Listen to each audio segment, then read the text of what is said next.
guhinduranya imyenda myiza y'igiciro isa neza kandi ukabona uko urushaho kuyihindura ni kugenda ugaragaza isura nziza.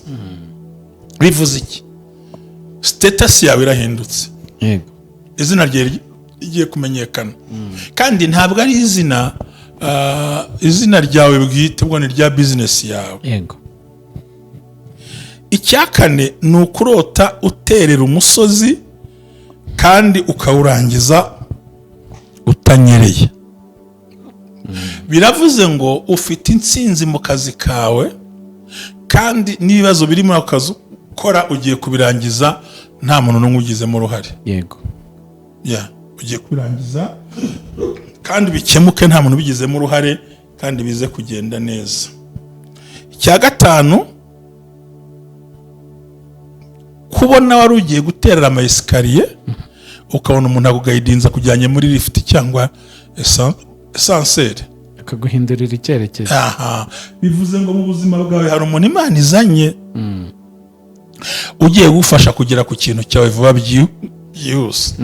Ugiye gukura mu bukene, uri ati kora bino cangaha, hera kuri bodaboda bizaza gutya. Muri make ni ikimenyetso cy'uko Imana iguhaye ubundi bufasha bw'umuntu uzakujyana mu cyerekezo cy'ibintu byifuza kugeraho kandi bikagenda neza. Yego. Cya gatandatu ni ukubona wubaka inzu. Ni mu nzozi tukiri uri kubaka inzu cyangwa winjira mu nzu nshyashya cyangwa ugenda muri za mashini ziri amazu akomeye, genda mu mamore. So kubaka inzu ni amateka mashya. Buriya niba hari ikintu gitera kwishima ni ukugira inzu yawe bwite. Inzu nishaka biri cyumba kimwe n'iki na saro, ariko ari yawe. Murebe ba nyiri ibyondo ukuntu bajya bigenza. Nyiri ibyondo twagira ngo ni munaziranye, usko yibagirwa wamuhaye akita kwa kundi kwezi ategereje kumubwira ngo mbanye nawe imyaka 5 byose ari cyo mubwiye. Arebe icyo ugiye kumuha kuko wowe mubanye nawe kwezi kumwe ibindi ntabwo abizi. Uko umwishyura nuko ashaka nyine. Soro kurota wubaka inzu yawe bwite cyangwa uyinjiramo ari yawe, ubona akamamore maduka akomeye, bisobanura ngo ugiye gukurwaho ubukene, ariko burakuvaho gute kandi mu mutwe ukibwibitseho? Ikibazo birakuvaho gute kandi wanyariyo karande? Ubumwe bw'abera ministries, aho amavuta kandi agira amateka ubuzima bugahinduka. Nagira ngo menshi kumwe bw'abera si idini si itorero, ntabwo rigenda no kuba ryo, ahubwo naho wiga ibintu byose ukabohoka, ugasenya ibicaniro bishya, ugasenya byose.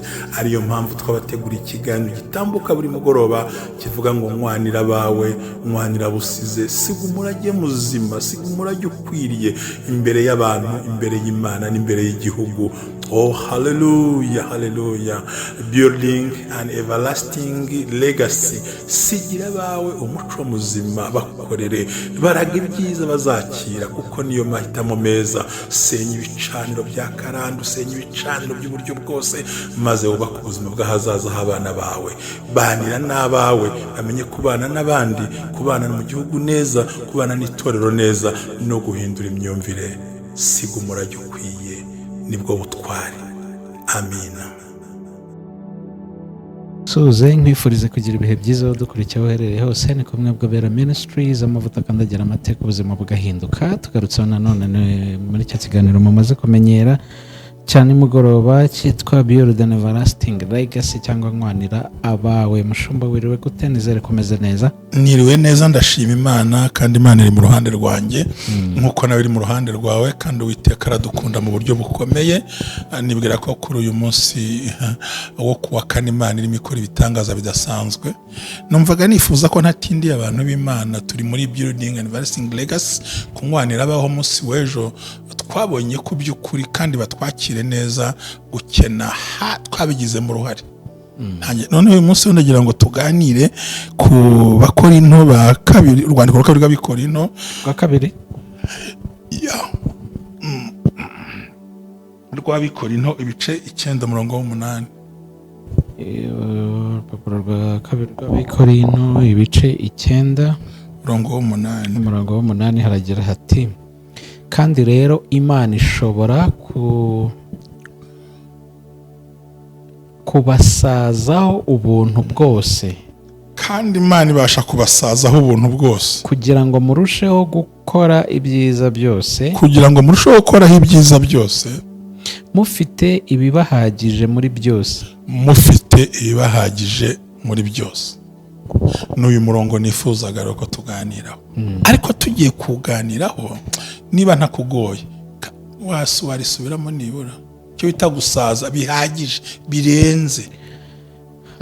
Urupapuro urwandiko rwa kabiri rw'Abikorinto ibice 9 umurongo w'8 haragira hati, kandi rero Imana ishobora kubasazaho ubuntu bwose. Imana ibasha kubaha byinshi bisaze birenga by'iki byinshi, kugira ngo murusheho gukora ibyiza byose, kugira ngo murusheho gukora ibyiza byose, mufite ibihagije muri byose. mufite ibihagije muri byose. Ijambo raryumva. Ejo nubwo twabaganirije ubukene, ndagira ngo mbaganirize ngo inzozi zerekana yuko ugiye gukurwaho ubukene, ariko niba ufite ubwo mu mutwe, yego, bizaba ikigoranye. uragira uti ushobora kurota inzozi. Ni inzozi zerekana ko ugiye gukurwaho ubukene as soon as possible. Ugiye gukurwa mu bukene. Yego. Imana yiri tayari kugublessinga, ariko mu mutwe waweho haracyari cya kibazo. Ntabwo uza aho imigisha iri. Rishwi urasinziriye gusanga Imana ibime, wajya hano gusanga ngo ni muhurutura amababi. Ngo ni muca amababi ngo tuyasengera hinduka amafaranga. Njye narabyanze jewe. Abantu bagahurutura ngo amafaranga ndakujyanye, amafaranga ndagutwaye. Ntago amafaranga bayasengera, barayakorera iterambere. Ngo nuko ibasha kubaha cyane ibisaze n'ibirenga kugira ngo bashe gukora Imana mubohotse. So rero kuri uyu munsi nagira ngo nganirize abantu inzozi zerekana ko ugiye gukurwaho ubukene, ariko ikibazo nibitseho na bugingo no ubukene bwo mu mutwe abantu tukifitiye. Imitekerereze, mu mitekerereze, mu mikorere, mu bintu byo gutinya. Abantu badashaka gusoramo ko bakore, bakumva bafite gutinya, bakashidikanya, bakumva bafite gukora, ariko bakagerageza. Yego.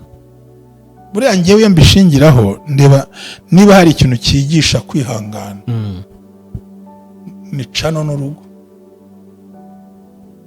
Cano ya YouTube n'urugo n'akazi ko mu rugo umukozi.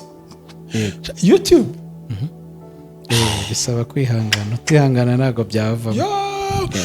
Hari umuntu uzakagira aragize ko ngati ngiye gushora, ahita agura kamera, agura mashini, agura ibintu byose, agira gutya, arangije abonaribwa n'abantu batatu. Kutamubwiye se ko bisaba kwihangana. Ntago babyumva, bazi ko twamaze gukira, ariko narebye kugira ngo ujye guhembwa imbaraga bisaba. Yego. Kuzabona abantu 1000, kuzabona amasaha, nabyo ndabyemeye ko bayimonetize, kuzabona AdSense by'umwanya bisaba. Kugira ngo utangire guhembwa imbaraga bisaba.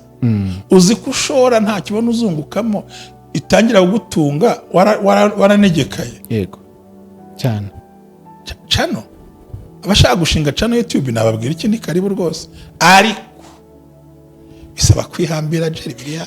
Nibyo bya bindi ejo bundi watubwiye uti kora icyo wiyumvamo, wikora icyundi wabonye cyamwunguye, ugatanga amafaranga utabasha kwinjiza.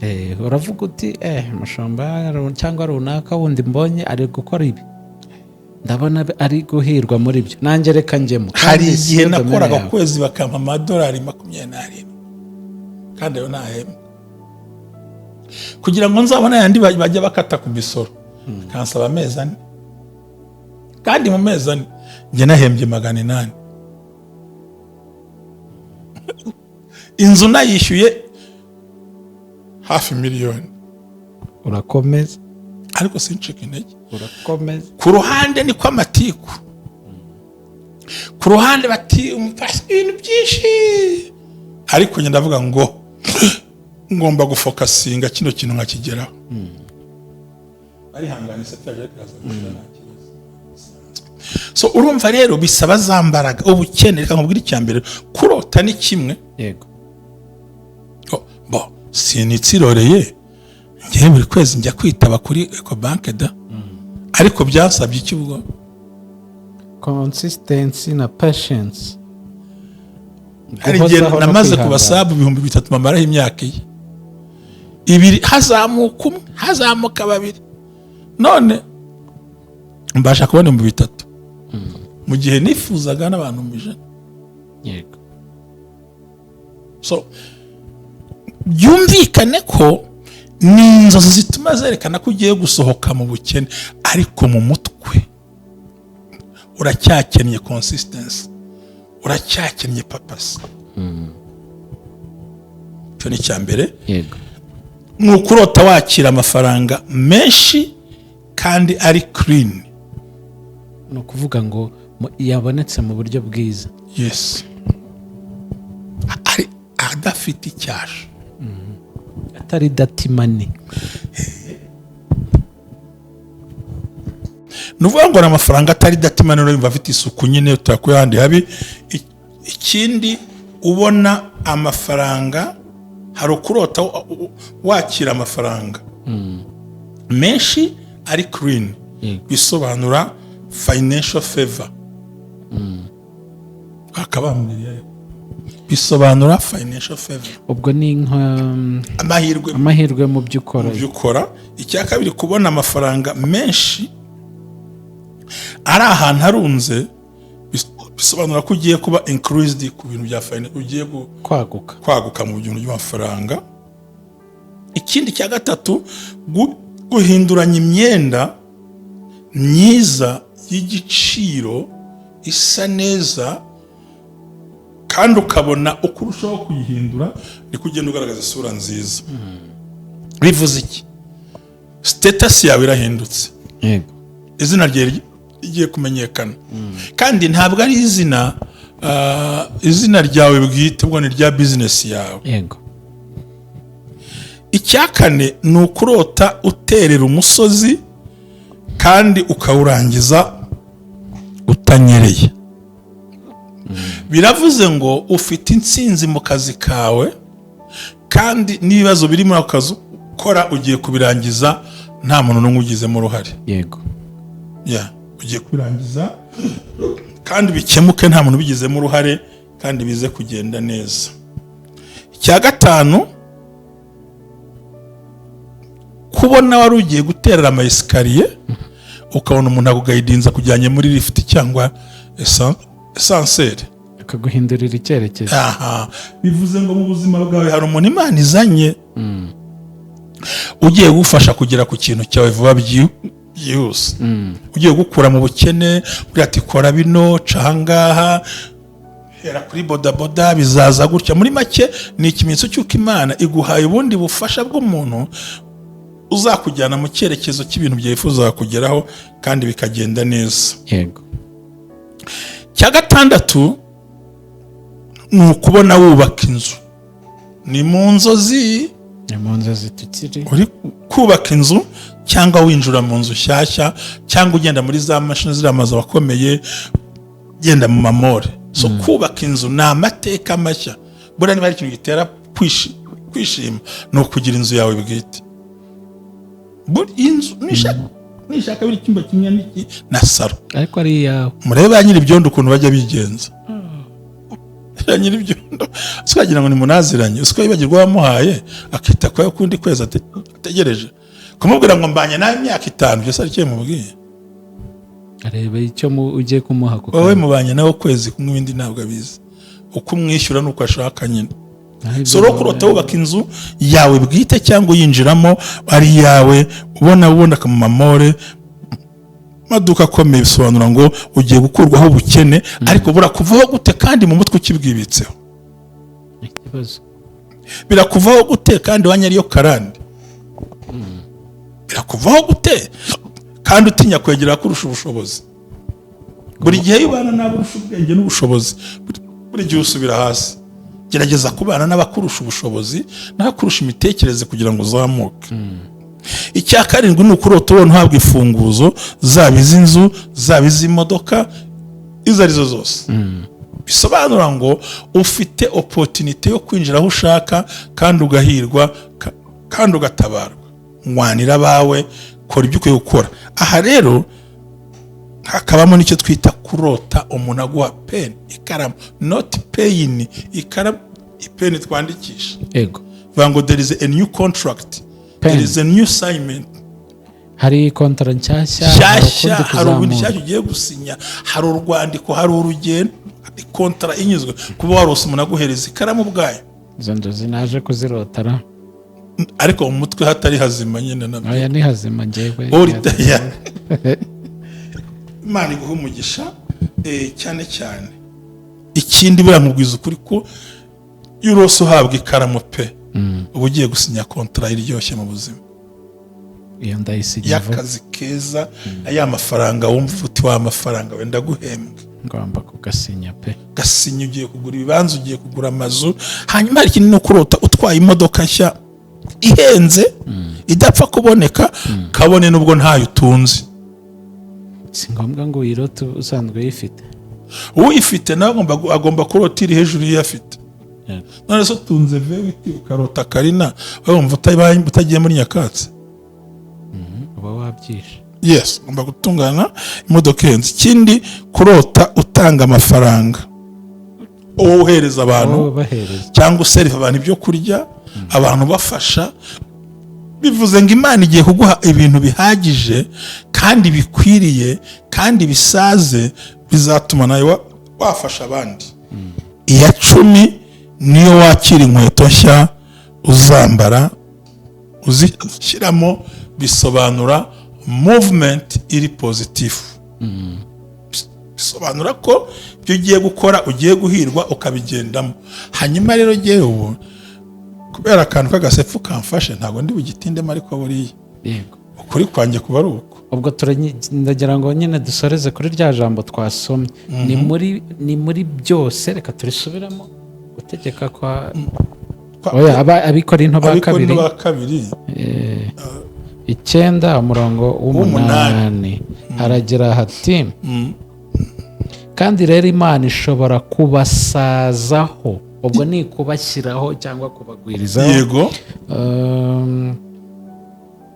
Kubasaza ubuntu bwose kugira ngo murusheho gukora ibyiza byose mufite ibibahagije muri byose. Si ubwo warebye Imigani 26 umurongo wa mbere. Katuhage Imigani ibice 26 umurongo wa mbere.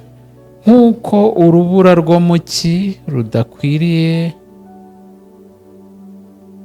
haba n'imvura yo mu isarura, niko kubaha umupfapfa bidakwiriye.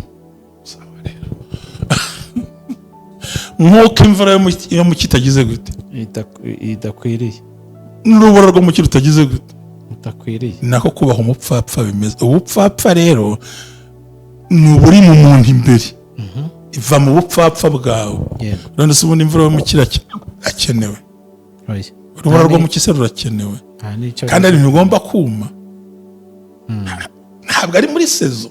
Niko rero kubaha ubupfapfa bwawe no kubaha ubuswa bwawe no kubuha ibere bidakwiriye, ahubwo ubyuke umenye ko Uwiteka azagusazaho. Umubwiriza haravuze ngo abanyabyaha bahinga baruhira abakiranutsi.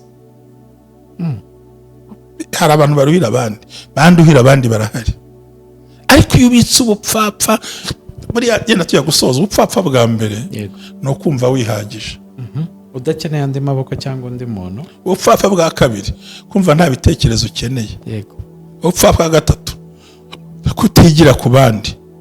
Ubupfapfa bwa kane gusuzugura abagusize. Ubupfapfa bwa gatanu ni ukubana nabo urusha ubushobozi n'ibitekerezo kuko uzahora ucuramye. Ubupfapfa bwa gatandatu ni ugusesagura ibyo wavunikiye. Ubupfapfa bwa karindwi tugusubiriremo ni ukwihisha abantu bahuye n'ikibazo. Umuntu akihisha muri kokiye ntagaragare. Ubupfapfa bwa karindwi ni ukurya wenyine nkaho uzabitunga wenyine. Ubupfapfa bwa 8 ni ukwirengagiza bene wanyu. Ubupfapfa bwa 9 ni ukwibagiza igihugu. Ubupfapfa bwa 10 ni kwibagiza itorero ryagufashije. Ibyo byose ni inzira zituma utagera kuri ya ntsinzi. yego Reka tubabwire ngo Imana ibagirire neza. murakoze cyane.